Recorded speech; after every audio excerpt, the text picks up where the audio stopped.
So we got 2 trailers that were released. Yeah. We had a trailer for Real Housewives of Miami and a Real Housewives of Beverly Hills new season. Fuck yeah. What are your first thoughts on the Real Housewives of Beverly Hills trailer? Okay, did Kyle just like pull a tatted up lesbian bad bitch? Is that what we're led to believe? Because Yeah, good for her. Wow, that's awesome. That's so cool. It's Morgan Wade is she's like a country singer, so She's a country singer too. Oh, yeah. wow, that's so cool. I can't wait for that. There's promise here. Yeah, I mean, there's a scene with cowboy hats too. I always love to see that. Yeah, a very expensive horse. So yeah, very horny for a while there, so that's fun too. Yeah, we get horny Erica Jane. So there's lots of promise. Yeah. Okay, let's have a look at the Real Housewives of Miami trailer. Yeah, right out of gate, this one goes like way harder than the Beverly Hills trailer for me. Like, yeah, the framing is so good. Like just starting with the Catholic shit and then ending with like them shouting on like probably like the Mayan Riviera with like the awkward mariachi band next to them. Oh, just the way it started and the way it ended was extremely well done. Yeah, and we got like hints at like at least 5 different storylines going on here, as opposed to Beverly Hills, where it was really mostly all that we got a glimpse of was the drama surrounding Kyle. So yeah, I'm not going to count like Beverly Hills out. It's just I'm way more excited for Miami, and comparing these 2 trailers, there's a clear winner.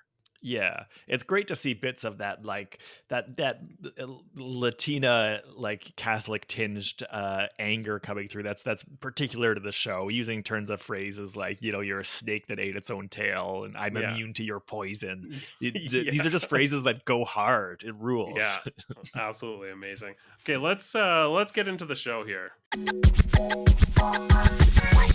Welcome to Bravo Outsider Podcast. I'm your host, Craig Midwinter. Joining me again is Dylan Ferguson. Dylan, how's it going? Oh, going good. A little sleepy this morning. Afternoon by this point, but I've got a bit of a Red Bull cocktail going on, so that should change in the next 20 to 30 minutes.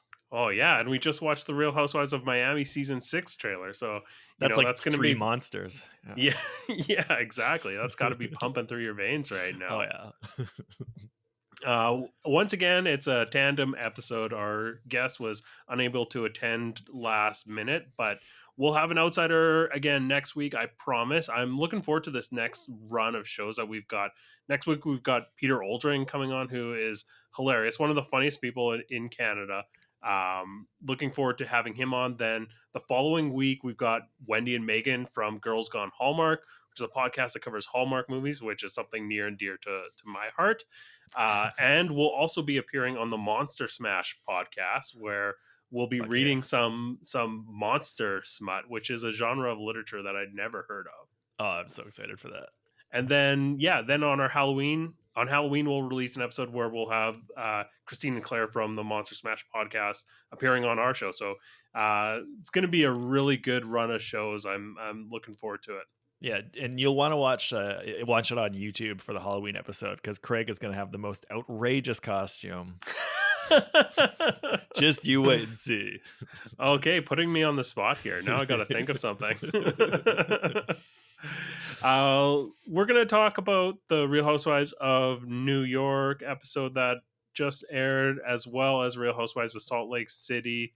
We weren't planning on talking about the Real Housewives of Orange County reunion. I'm not sure if you watched this, Dylan. I watched it. I thought it was like, it was a pretty interesting show.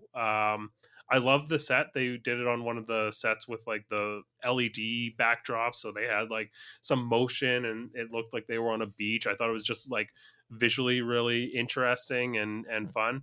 I thought that Gina did great. There was a great clip where she shuts down Shannon, where she calls out Shannon for not being able to name her kids, like Gina's kids.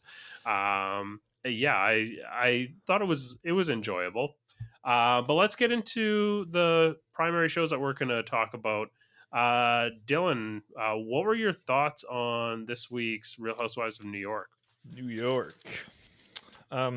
like I say this every single week, but this one maybe more than most. Great episode for Jenna. She was spitting wisdom this whole episode. I thought she was very very wise. She was very, I thought, even keeled, and like I thought that the way that she dealt with like Jessel and Sai, uh, by like kind of taking supporting Jessel while also being totally like sympathetic to why that's kind of hurtful to Sai to make those sort of comparisons between Jessel's uncle and Sai's mother, and being like very understanding on both sides and just having some smart things to say. I thought it was a good episode for that Jessel or for that Jenna wisdom.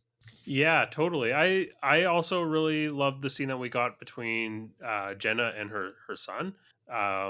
Just Yeah. giving us more of her personal story, which was kind of the knock at her right out of the gate this season, was that she wasn't showing a lot of her personal life. But I feel like we're getting that fleshed out now, and her talking about how her relationship with her mother and how that contrasts the relationship that she has with her son.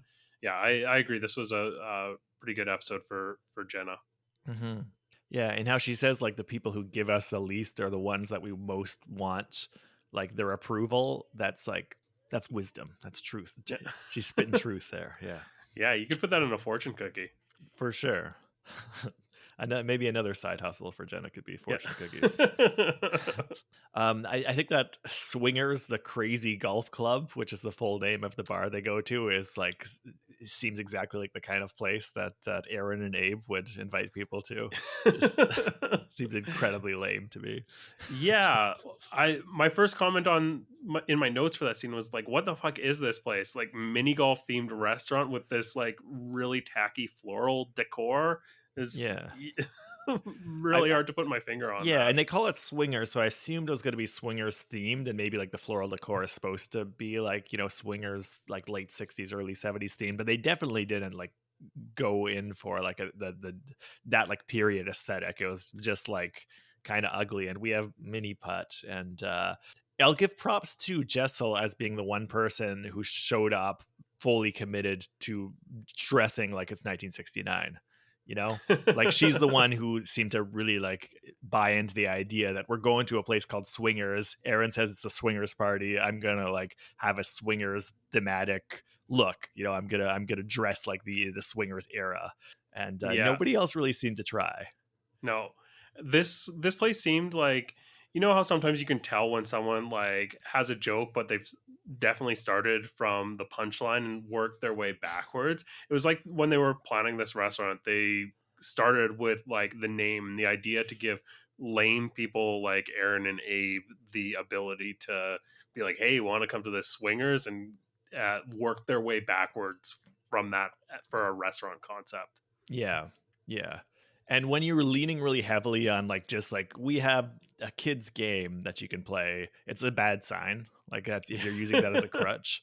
There is this bar in Montreal that's called the Ping Pong Bar, and I hated it so much because the bar that it replaced was like this really cool lesbian bar, and then they replaced it with a place called the Ping Pong Bar, and it was just like a totally lame bar that resembles every other bar, except there's like little white plastic balls that will occasionally fly across your table and maybe hit you on the head or land in your glass because people are playing ping pong in the middle of the bar, and then just everybody's on all fours trying to find the ball. That's just a terrible idea. Anyways, don't build your bar around a game unless it's bowling. Bowling works. Darts, okay. I mean, pool doesn't even count because it's just a staple. Yeah, well, where have you been to a darts themed restaurant? I guess there aren't darts themed restaurant. They're just pubs that have darts. Yeah, they could get dangerous at a restaurant. That could been be to a part place of the fun. in Minneapolis that had like lawn bowling on the roof and bocce ball on the roof, and that was good, but it wasn't like the main thing. Like the restaurant's identity wasn't that. Yeah, at least it didn't feel that way. It wasn't like the crazy golf club. Yeah, yeah, exactly. Yeah. It's just now occurring to me that maybe they only called it Swingers because you swing a golf club, and maybe it has nothing to do with like 60s swinging culture. Oh yeah, absolutely. That's totally what it was. That's what you think it is? Okay. Yeah. Oh. So do you think like that Jessel, Jessel assumed that it was like a swingers party, as in like we're going to like, pretend it's 1969 and we're hooking up with each other's spouses? For sure. She was the only one That's the whole right. idea behind the name, is that you can like pull the rug out from under someone and be like, haha, we're playing mini Okay. golf. What did you think? Oh, okay. Yeah. So Jessel fell for it. She fell for the gag. Yeah, or she just leaned into it. Yeah. Like Either way, she props to her. I yeah. liked her outfit. I thought it was very like Scooby Doo. Uh, great job. This was probably like the highlight of the episode for me, was this whole scene. Even though like the fight within it was a lot of, Jessel and Sai going over territory that they covered previously in the last lunch, but I thought adding the husbands to that mix added a little bit Yeah. more interest to the dynamic. Because they got to rehash it with allies present now. It's not just like a one-on-one awkward conversation. Now they're surrounded by potential allies and partners. Yeah. And so much of this like Real Housewives of New York season is kind of trying to figure out what works for this new iteration of the franchise. And this felt a little bit to me like, oh, I wonder if the men have some chemistry and we can get like something going like we have on Real Housewives of New Jersey, where they can like Hmm. bust their balls, and that's fun. And I feel like Sai's husband tried to do that, but he just comes Yeah. across as like such a phony asshole that like You it think so? didn't land for me. Yeah, I I think so. I'm kind of starting to like Dave, honestly. That's his name, right? Oh Dave? yeah, Yeah. yeah. I think I'm it's kind of Dave. starting to like. I think the point where he looked worse, I think, in this episode was when he asked Ubah, like, so why are you single? Like he tried to he set it up in a way that tried to be like really complimentary and gentle, but it's still like Mhm. a question that I think you don't ask a woman. Like, just why are you Yeah, single anyways? or But anyone really. yeah, yeah. Or I mean, yeah, you could phrase it in a way like, so are you somebody who would rather not be in a relationship, or I don't know, but just for saying the words, why are you single? It's like it risks offending anybody. Yeah, there's Yeah, always that risk there. It's but I think that Dave does come off as somebody who is like actually very very supportive of his wife, and like the fact that he got like Sai's mother's paintings made into like a little professional book as a gift, that's really thoughtful. That's a really sweet, thoughtful thing, oh, right? that was him that did that. I didn't realize that. Yeah, that is thoughtful. I I, I thought that yeah. was touching.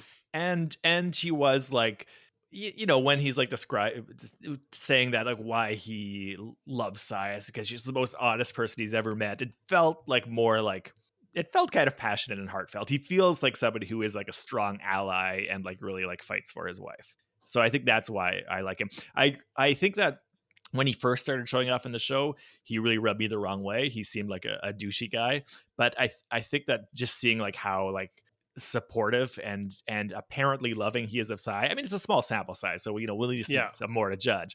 But based on this past episode, I thought we saw a lot of indications that he is like a very strong partner who's like very supportive and stuff.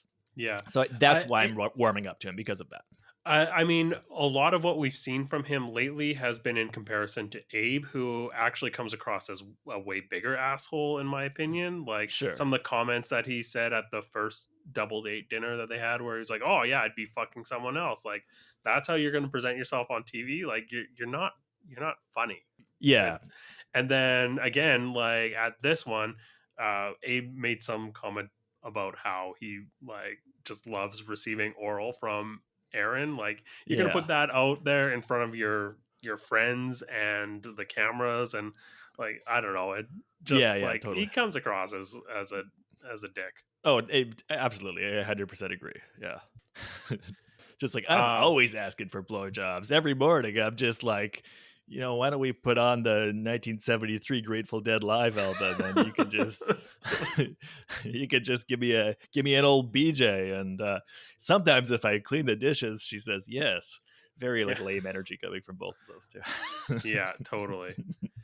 Ubah's response to Dave's question about why she was single was really good. I loved her like leaning into it, Mhm. like let's all close our eyes and ask God in our own language. Yes, let's close our eyes. Speak to God in your own language. I love it. Because it can either be sincere or just mocking him for like asking the question. Either way, Yeah. it's hilarious. I think it's both at the same time coming Yeah. from Ubah. But yeah, like again, the husband chemistry here is just not doing it for me. Like, when as soon as they get away to the golf course, the mini golf course, they're like 2 feet away. You can see them in the background of the shots between Jessel and Sai arguing, and they're like, "Oh, let's toast to being away from our wives." Like, Yeah. what year is this? It's almost like sometimes you see on these housewife shows, when you've got a partner on there, they are putting on way more of a front than their wives are on this, because they're like, "Oh, what if someone I know sees me? I got to make sure they don't think I'm gay for being on this Right, show."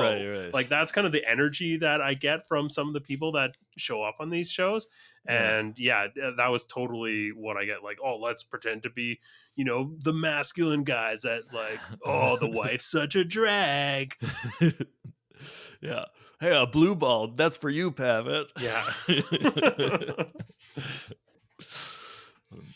Yeah. Yeah, there's And something about the Jersey husbands that, like, it works, because sure. I feel like they more often will kind of let their guard down. Maybe I think, like, the key to that dynamic is Frank, because he is so, like, he totally challenges what you think when you look at those guys, and he's able to, like, be very, like, emotionally vulnerable and, like, in touch with his feelings, and is in, like, a kind of non-traditional situation with Dolores. And so there's something that kind of, like, challenges your view of these guys, but they also, like, have kind of that fun part of the ball busting Yeah. that you get when you're in a, like, a good group of guys, and it makes it a lot more interesting to watch than, these guys that are making the same, like, stupid street jokes about, like, "My wife's such a drag."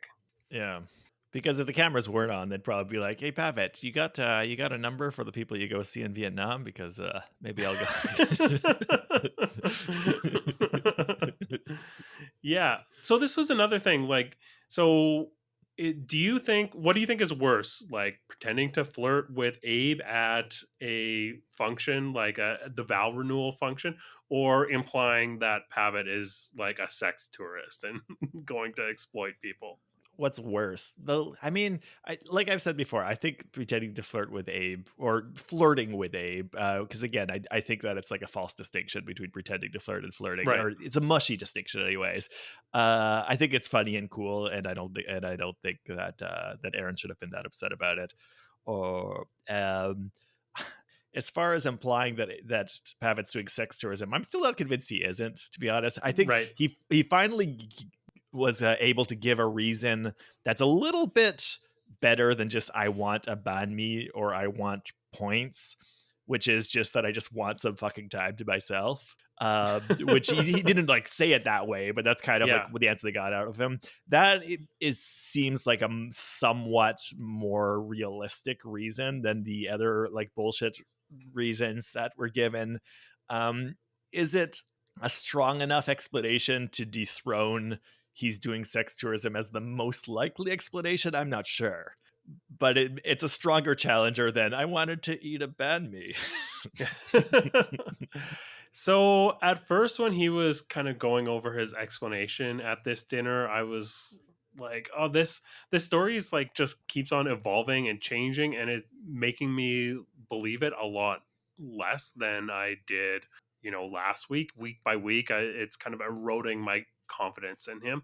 But Mhm. then at the end of this scene, where he's trying to navigate this question about, like, why do you love your wife, and he's, like, just really struggling to, like, Yeah. say something that works. And then again, we get a scene later where the scene where he calls Sai bipolar. It's like, he just is not good at these social Yeah. situations and is so awkward.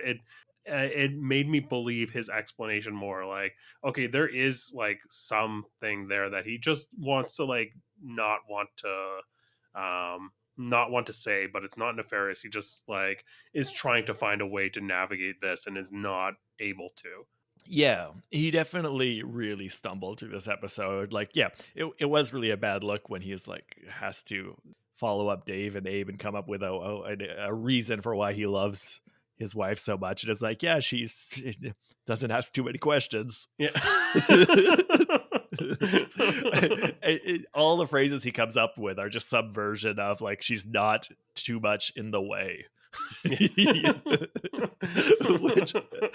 is it really just such a bad look. And especially because Jessel after is like, oh, that's so sweet. Like tries to sell it. It's like, no, Yeah. Jessel, we heard the actual words he said. Sorry. It did not come off as that sweet. But I am willing to believe, yeah, that he's just like maybe a little exhausted with his life and just sees this as one way that he could just like spend some time away from his wife and kids and have an excuse to like not answer the phone and like not be there. Maybe he's just like that fucking fed up and doesn't and can't think of another way to do it, another way to get out, except for being like, cheap plane tickets, I got to get these for the points. I'm gonna sit in an airplane for 3 days. That's the best he could come up with as a way to just get the fuck out of the house. I don't know. That's the best explanation. And when that's the best explanation, it's not a great look for him. And and it was also, like you said, it was like a bad look when he goes into attack Sai, and he should be attacking Sai, right? Like that's his job. He absolutely, Sai's been going hard against Jessel. It is his job to defend Jessel and to attack Sai. He absolutely should be attacking Sai there. That's his job as a husband. He should not be doing it with like DSM-5 language. He should have just said two-faced. You know, you shouldn't have trotted out the word bipolar. And it's like you can see him just like he's like, all right, I'm gonna say my bit, and then he says it. They're like, oh, you should retract that. And he's like, yeah. Whatever. This is what happens when I try.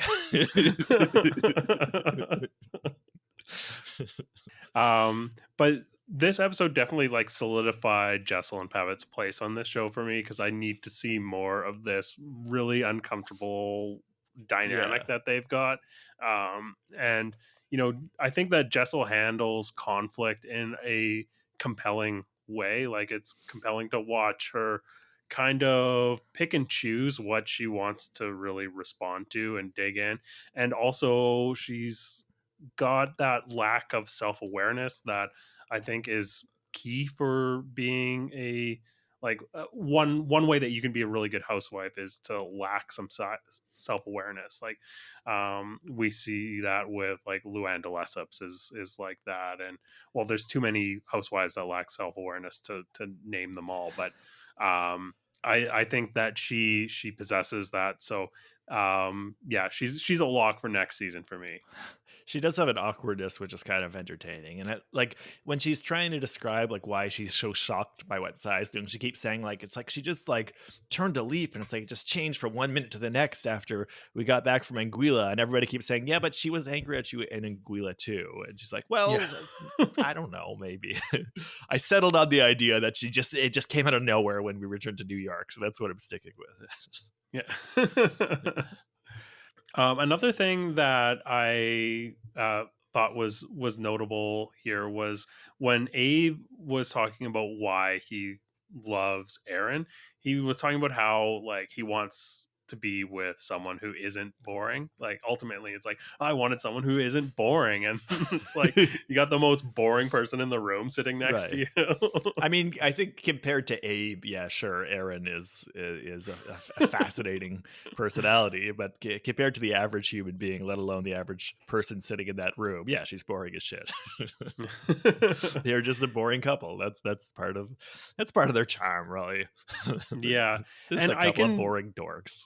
It's starting to like resonate with me why like he's such a target for Brynn to like bust his balls by flirting with him. It's because he's so flat and boring, and sometimes you just kind of make a target out of yourself if you have no personality or you're not knowing how to respond to a situation. It's fun to like poke at someone like that. So it's starting to, the picture is starting to fill out. For sure. Sometimes like the funniest like kid to tease is the one who doesn't react very much.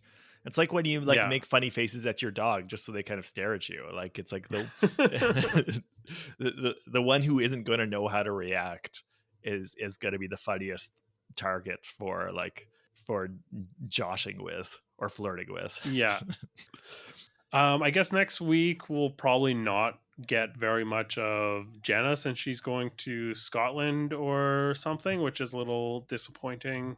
that she's not going to be present. But Ubah, we got to see a fair amount this episode, and she's hawking her hot sauce, which is a housewife business that I very much appreciate. Yeah.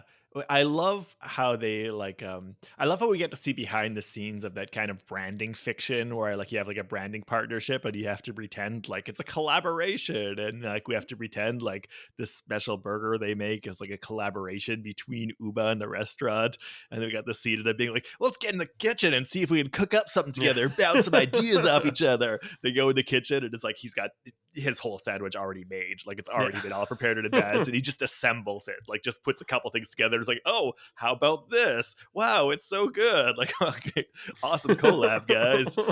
Real meeting of the minds there. Pretzel bread is really good though, but it's another like side of Ubah's adorable lack of connection that she's like, they have this thing called pretzel bread. It was like she had to collaborate with like the site that invented pretzel bread in her mind. Right. Do you have any other highlights from this episode of New York? I kind of did a double take when like Jenna's glasses shopping with her son, and they're like, the salesman's like, it's Japanese acetate, and she's like, oh, why is that good? And he's like, it's organic. I was like, does that make sense? It just kind of felt like just throwing out buzzwords. I actually did look up Japanese acetate after, because I was like, is there any ways this makes sense? And I guess Japanese acetate is a kind of plastic that's not petroleum based, so maybe he meant organic in the sense that it's not petroleum based. Still felt kind of like it was just like, I'll just say a buzzword, like, yeah, the lenses are vegan. Like, let's just go over to the till, see the price tag. That's carbon neutral. That's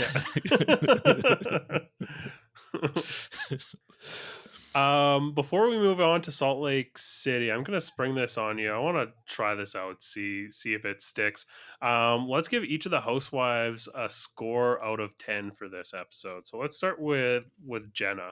Just for this episode, yeah. Okay. 12 out of 10. Okay. You know I love my queen Jenna. Yeah. Okay. I'm the head of the fan club. I gave her a 7. Oh yeah. But yeah, I mean, there's room. I thought she was good. She wasn't like one of the standouts for me this episode, but she was good. There's room to improve from that.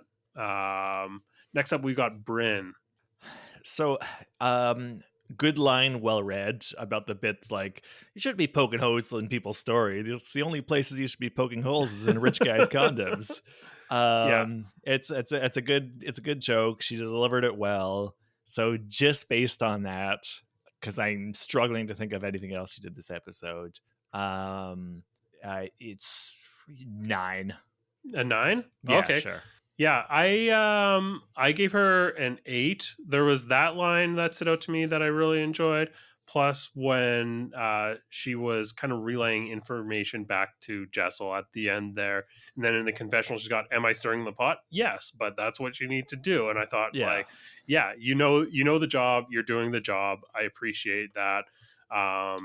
Again, not super key in a lot of scenes here, but it was enough to earn an 8 for me. Plus, we're getting more of that. We're getting more of that confessional look where she's dressed like Jackie Kennedy for some reason. So, sure, that gives me high marks too, I guess. Yeah, we've seen I feel like we've seen comparatively few confessional looks from Brynn versus the other women. Mm-hmm. So yeah, not sure what's up with that. Sai. I like Sai's anger.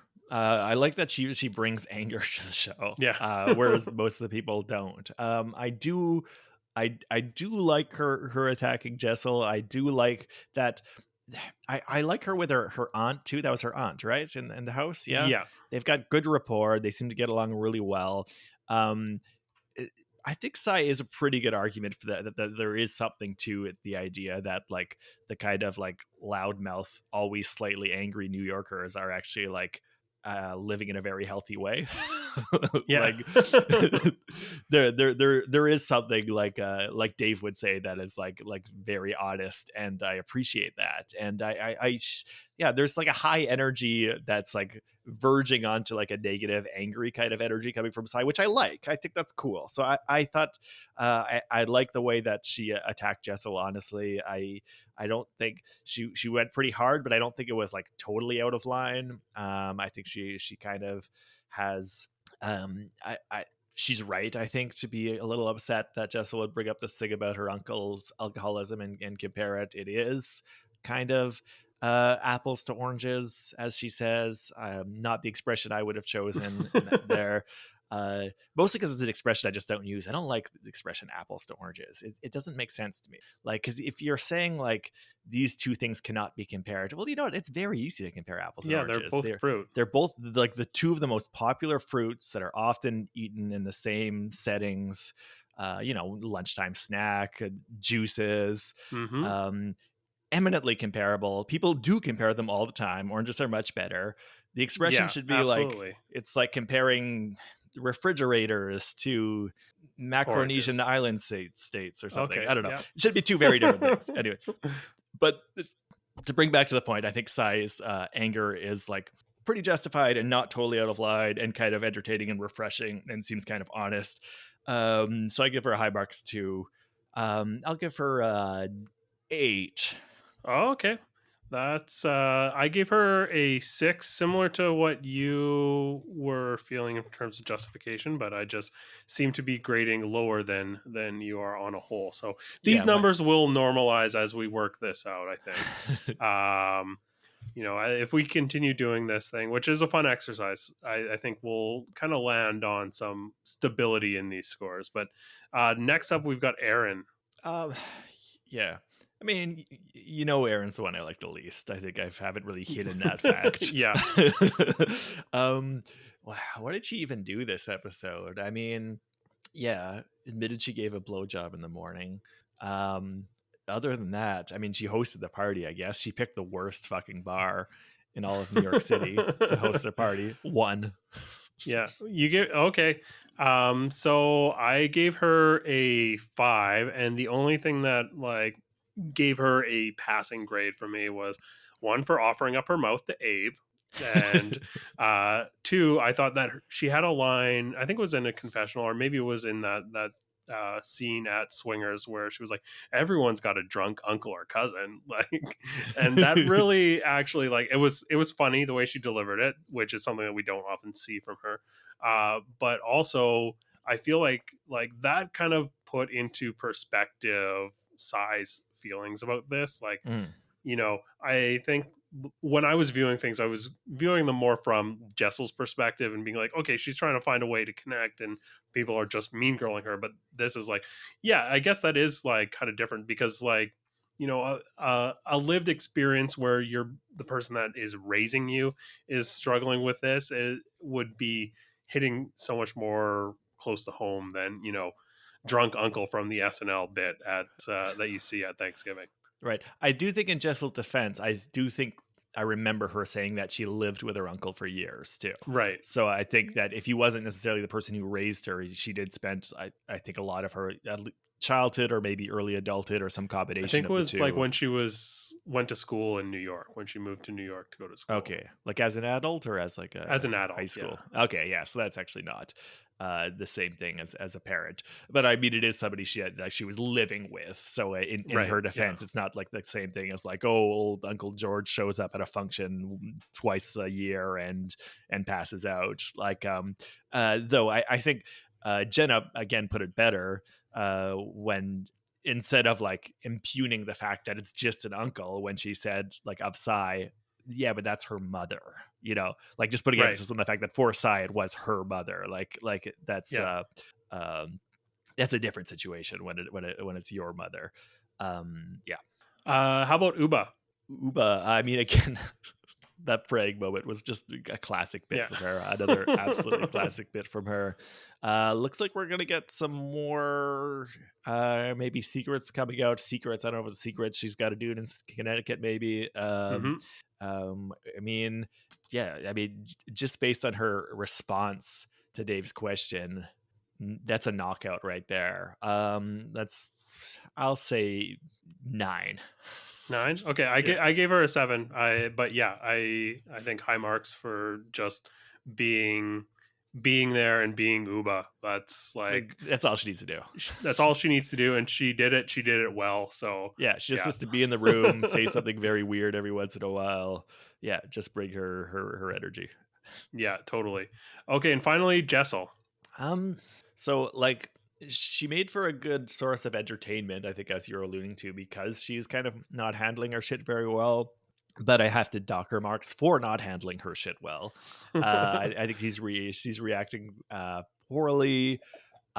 Just like she's struggling to come up with like a counter narrative to use against Sai that's like coherent and cutting. Like she should be having just a strong story about like how like Sai has no right to talk about my husband that way. Yeah, she just needs like a strong like through line of like why Sai is doing something very inappropriate, so that she can rally her friends around her and be like, we have to talk about how Sai is like out of control and inappropriate and stuff. She's just not reacting strongly, not reacting well. Again, marks for the outfit, it ruled. But not necessarily for the performance. I'll give her 3. Okay, wow. I gave her an 8. Wow, okay. Yeah, I liked the fact that she was like involved in all this drama is automatically gonna like give you a mark, at least a 4. If you're totally getting owned, I still think that you need to get at least a 4.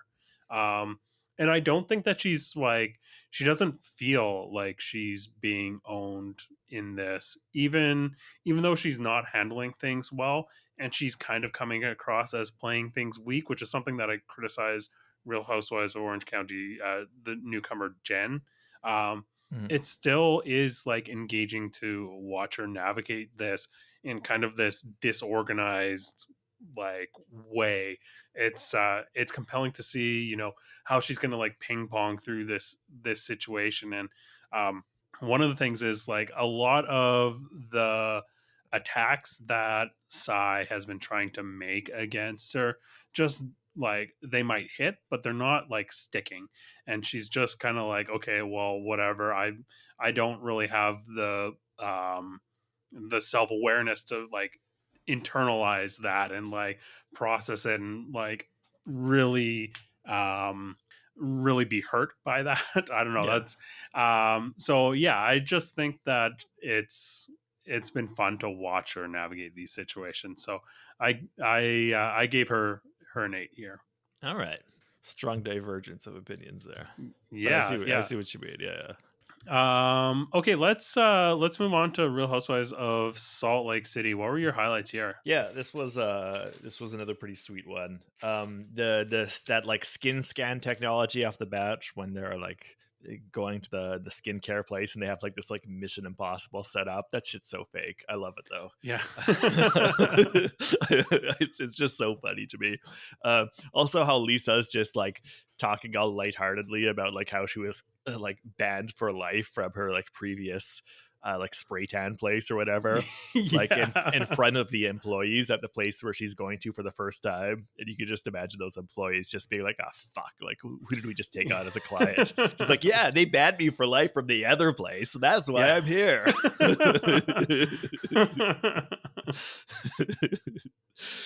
Lisa's so funny. What else? I always gotta dig back into the memories when we do Salt Lake City. It's so long ago. Yeah.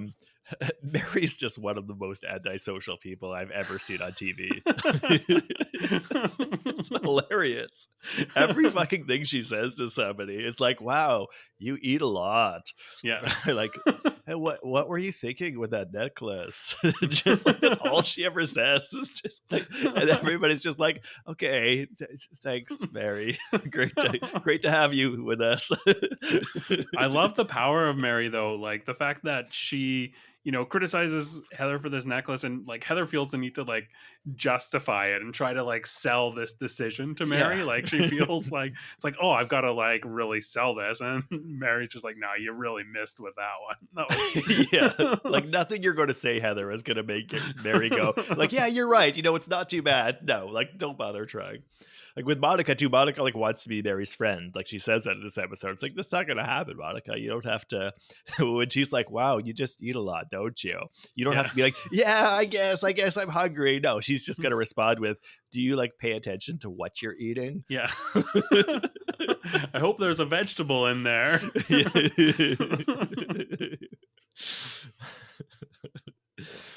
Yeah.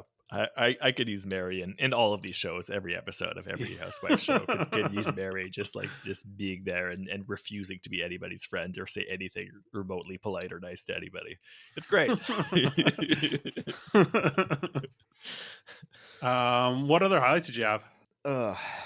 What other highlights did I have? Angie still just being hilarious with the way that she has one character note that she's Greek, still doing that thing where people would just like trying to open a champagne bottle. And she's like, I don't know how to do this. I only drink ouzo. They're like going to dance or something, and she's like, I only do Greek dances. Like, okay, yeah, we know what country your nationality is. Thank you. Ski shots is really stupid. That's a terrible way to do shots. All ways to do shots are terrible, but that's a terrible way. Man, what else happened this episode?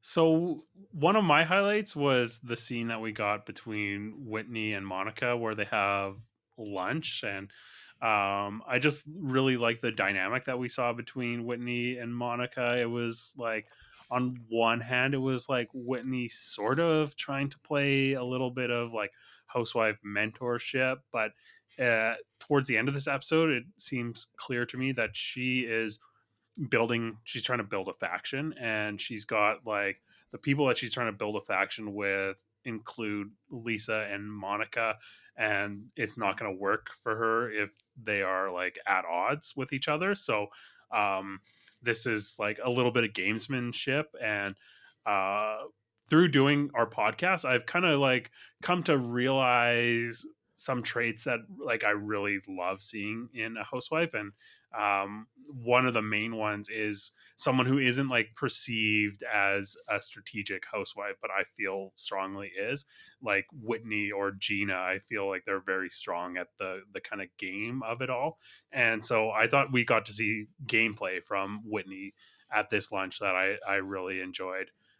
So that would have been like one of the standouts for me. Yeah, I mean, I think there's a lot of gamesmanship from Whitney, to a point where it feels very like business-like. I feel like with her lunch with Monica, when she's like using expressions like, "I'm just wondering if I want to invest time in the sort of friendship," where like just using like very like business-oriented language regarding her developing relationship with Monica. Um, which I always just kind of curdle when somebody's like, "Hey, I'm your friend, and I'm going to speak to you like we're like maximizing our time for efficiency." It is impressive that Whitney kind of gets Monica to dish about Meredith's rumors concerning Angie's husband, that she like actually yeah, that she actually kind of gets Monica on board with doing some of the dirty work was sort of impressive. that was so funny the way that she handled this, because she was like not delicate about that at all. She was like, it was very like clear. Like Monica's like, oh, you haven't heard, really? Like, I feel like everybody has heard. Everyone knows what it is. And Whitney's like clearly trying to get her to say it on camera. Like, no, I haven't heard. All I know is that are rumors. I just feel like if somebody knew, I wish they would say something.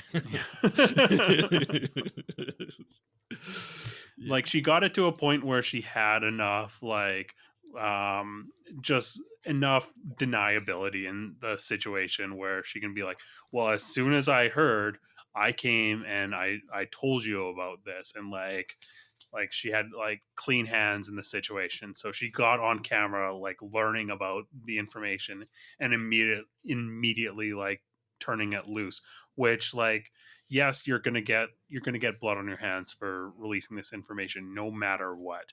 But like the fact that she is able to do it in a single like bound, she doesn't have that stigma about like holding on to the information and using it strategically. Even if that's actually what happened, she's got this like she's got out there that she learned about it, she dealt with it right away. It adds to her like to her story of being, you know, kind of a truthful and good friend and like doing what's best, even if it is, you know, it's bullshit and it's something that she's architecting. Yeah. I definitely cannot wait to see what happens after, now that we get another presumably supercharged Angie Meredith confrontation, because the last one was so good. So I can't wait to Yeah. see that again. Plus, I think Angie's gonna like start like shooting laser beams out of her visor at Meredith, so that's gonna be cool. I love Angie's sunglasses, and I, as a Star Trek fan, I was very happy to see the Geordie LaForge look that we got. That was Totally. excellent. What's a more Greek Geordie Philopoulos, or I don't know. Yeah. Any other highlights from Salt Lake City? Nothing that's really springing to mind. I'm mostly just like really excited for the next one. Yeah, this really set things up for next week. Uh, there were a few other moments that I had written down. I loved, you kind of mentioned the Mary's comments about Monica eating, but we got a really great montage of that from the editors. I love that. There was a really weird edit of, I think, Lisa yelling, "Yo, give us a beat" to the DJ, which was really funny to cue up the dance party. Yeah. And then we got a fight about Snoop Dogg. Right. So great little cameo from Snoop Dogg in this fight. Yeah, and then again, lots of fun sort of dialogue that takes place next to, you know, people in customer service positions, or like, because we got both that scene that you'd mentioned where they're at the spa, but also when they're fighting right in front of the like the crepe station, and talking about who works hard, and Monica being like, these guys work hard too, and then the reveal, like the zoom out to reveal that they're like right in front of the table where all the crepes are being made. It was really funny. Yeah. I mean, she's right too. Like Monica's got a point. Like, yeah. Do you really Yeah. think you work harder than like the people making the crepes? I'm not sure. I also do like Lisa's line where she's like, "I work hard, and there's a byproduct of working hard, and it's called money."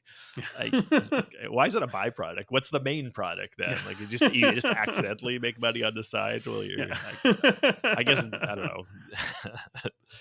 The sense of accomplishment, I suppose, is the main product. I don't know. Yeah, satisfaction in a job well done. For sure, of all the important things that you're bringing to the world. There was also the moment where they were like informing Angie, they're breaking the news to Angie, and they have a little bit of a bicker over, is it nip it in the butt or is it nip it in the bud? And it's Yeah, definitely bud. it's definitely bud. A very, very common mistake, though. Yeah. Yeah. It's like it's similar to champing at the bit, which is often said as chomping at the bit when it's actually champing.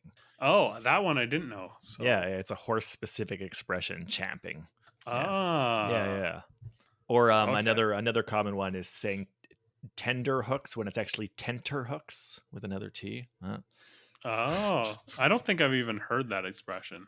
Like when you leave somebody on tenter hooks, like when you leave them in a vulnerable situation. Oh, okay. People always say Yeah. tender hooks.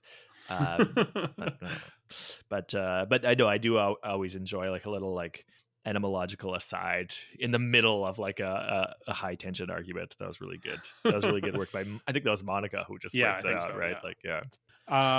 Yeah, I also had a note about, we're seeing a little bit more of Angie's house, and it is so sterile. Like it looks like a lab in a science fiction movie, like a cheap science fiction movie on like Sci-Fi Network. Everything is all white, with the one exception being this like massive shelf full of blue ribbons in her daughter Electra's room with a Right. bunch of like horse Bunch of horses. statues. Yeah. It's a sci-fi lab where they manufacture Greek beards.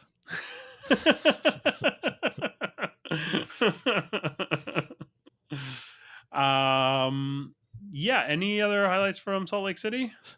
That's about it for this week, I think. Okay, let's go and give these girls ratings as well. Let's start with Lisa. Classic, yeah. She's funny, she's iconic, very unself-aware, and very just it just has great lines. So I give her let's go with a 8. Okay, that's in line with me. Meredith. I feel like we didn't. Do we get a lot of Meredith in this episode? I feel like we didn't get too much. We What didn't did she get a do ton. this episode? Yeah, I mean, So she's just kind of meandering about the party, and that's Mhm. about all that we saw.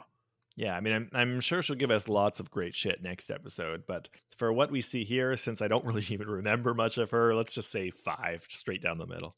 Okay, I gave her a 7, which I think is maybe a bit high in retrospect, but I awarded above a 5, and I'm going to justify this mark a little bit. But as soon as we knew that these rumors were a thing, she was like a source of tension, even if it was indirectly. Like she was the gun that was waiting to go off in this episode that we're going to see next. So I might adjust this to be a 6 because you're right, we didn't really see that much, but yeah, I'm okay with that. I'm excited that she's in the room. It was like gave me a buzz. So she's Chekovs gun in this episode. Exactly. Whitney. She did a lot. A lot of conniving, a lot of scheming. Interested with her stuff with her daughters too. Actually, that was kind of not too bad. She seems to almost want her daughter's bullying to be worse than it is. Like she seems to be more worried about it than they are, in a way that she wants to almost that was manifest it. Heather, right? Heather. Oh yeah. Oh yeah, sorry. I'm getting my shit mixed up.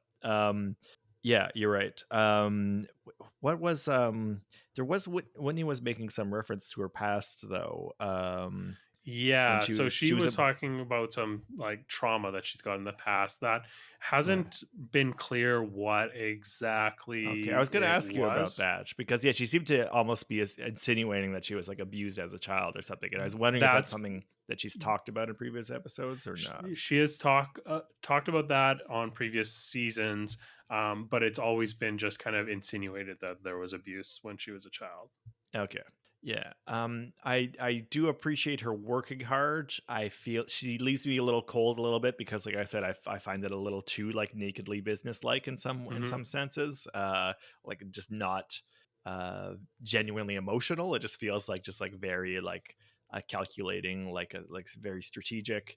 I'll give it a 6 because there's definitely a lot that she's doing, and I appreciate that she's bringing a lot to the episode. Okay. Yeah, I gave her a 9 because I really don't care that it's so naked gamesmanship. I think that the show has enough texture that it doesn't feel like I'm watching a game. It still feels like someone kind of being strategic in how they're managing a truly social situation as opposed to trying to navigate a game, which is one of the things that makes Housewives more fun than watching an actual game like Big Brother. It's like there isn't an end game. It is all just, it's all just positioning. It's all the meat of it. So I gave her a 9 here because we got to see a lot of it. We got to see her like really managing a new housewife, which was something that was fun to see this last season on New Jersey as well, where we got Rachel and Danielle, and specifically Danielle being kind of like manipulated by Teresa and Jen. That was very, very compelling to watch, and I was getting a bit of that in the dynamic between Whitney and Monica. So this was a good episode for Whitney in my books. How about Monica? Yeah, I've been waffling a little bit about Monica. I liked her a lot at the start. I think she's been making some dubious decisions in terms of alliances, but I did like her in this episode. I do like her still kind of standing up to Lisa. mixing it up with with Whitney in terms of the information about Angie. She's getting her hands dirty. Yeah, it's pretty good. Let's say a 7. There's still a lot of goodwill that I have towards Monica as a character, and bringing something Uh, different to the show than what other characters have. yeah, I gave her an 8. Yeah, similarly, I think like there's room for an improvement there, but still she's very likable. And even if she was having her strings pulled a little bit to be active here, I thought that it was still fun to see. And we got like a good little scrap with her and Lisa at the in front of the crepe table. I think that like Monica and Lisa's story this episode are so like um inextricably tied to each other that Hmm. I gave Lisa an 8. I'm going to give Monica an 8. I feel like they both deserve Yeah, it's fair. that. Heather. There, yeah. So we did have Heather's conversation with her kids, which was kind of interesting. And